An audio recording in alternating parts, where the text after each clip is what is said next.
So I'm talking to Manuel, and this is nice because this is somebody who I've just met, haven't had too much interaction with, and most of what you were speaking to me about, I didn't really understand any of it. So you've agreed to let me tell you exactly what I think of you. And I think that you are, like most of the people who I've had the very good fortune of meeting and speaking to, I think that you're like you come off as very privileged, but you're also like taking advantage of that. And you said you're in marketing, which at first, you know, like, especially among like the art community I'm part of, like marketing is like, ooh, marketing. But you also self-describe as an artist, and I think that's actually a pretty like ballsy move. Like you have, I think the term is cocky. Like you're definitely like, you're really, you're like, hey, I'm Manuel. You know, you're like, that's who I am. And that's something that I actually think is like really, like that's cool. I like that too. So, and I think you're not faking it for the most part. I think if you are like insecure in any way, it's not like, it's not, obviously not crippling.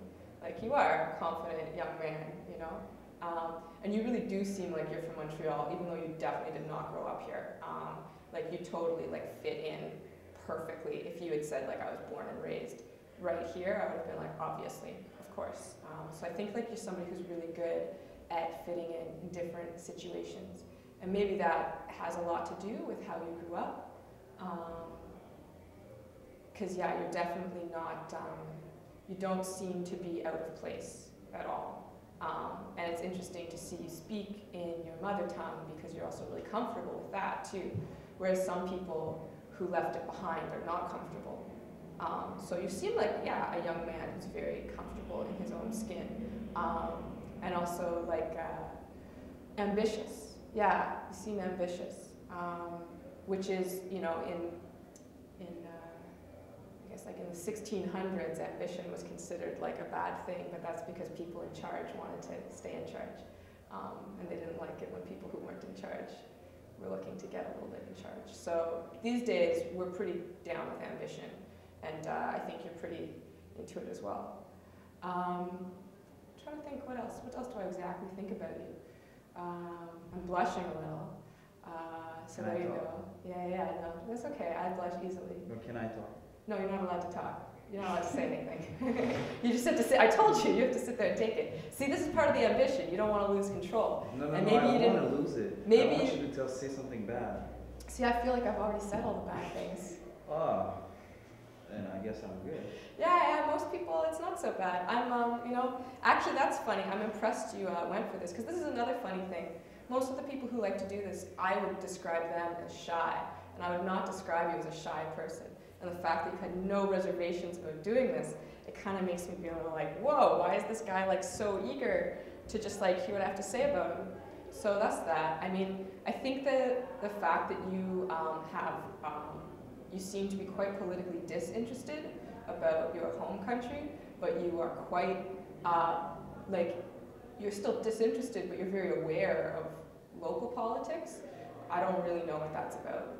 And that, again, I think because you probably are privileged, I think that that's got a lot to do with it, and that's fine. I mean, that's also kind of like what the marketing thing is about too, right? Like you're somebody who's not afraid of making money.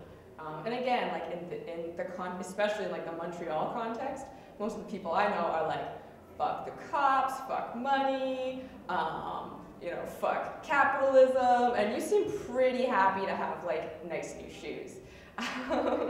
So not that that's like unheard of here. I think it's just like an aspect of the arts culture that is very unfamiliar to me, especially in this context.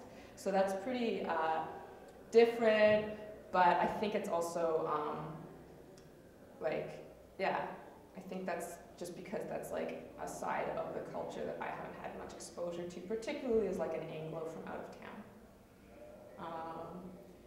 I'm trying to think if there's anything else. Yeah, I've said it all. As usual, I got to the bad stuff and nobody felt any harm by it. So I think we've made it through another one safely here.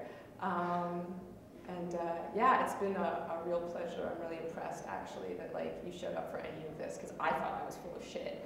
But you've been like very willing to participate in a very honest way. So actually that's cool too. Like I think your motivations are really sincere. And I'd also say that like, yeah, like if you do seem like you have intentions of moving home, I don't think you have any intentions of like fixing the problems yourself. But at the same time, that's not your, like, why should you be the one in charge? Like that's a lot of responsibility to take on that's like generally it's like an ambitious person who wants that kind of responsibility is probably not the person you want in charge anyway. So the fact that you're kind of like really cool to go back home, but you're also not like, you don't have the 5-point plan lined out, it's probably like a good sign for everyone's future, you know? So that's cool. That's like yeah, that's a rare thing. Like often like people I've met, where I'm from, there's a lot of people coming from terrible places. I'll be like, oh, do you want to, you know, when you're finished your medical degree, or when you're finished your, you know, like public health degree, or when you're finished your, you know, whatever engineering degree, do you want to go back home and like fix it? And they're like, hell no, I'm staying here and getting rich. So like, yeah, the fact that you're like sincerely interested in going back, but you're not taking on it, like you're like, it's, you know, not my job to fix it. I don't think that that's like a terrible thing. It's not a cop-out. It's just also like you're young too. And maybe like you don't have any reasons to be angry yet. Which is cool, you seem pretty happy too. Yeah, you seem like a happy person. Okay, I think that's all. Thanks a lot. Thank you. Yeah, no problem. Hit the red button.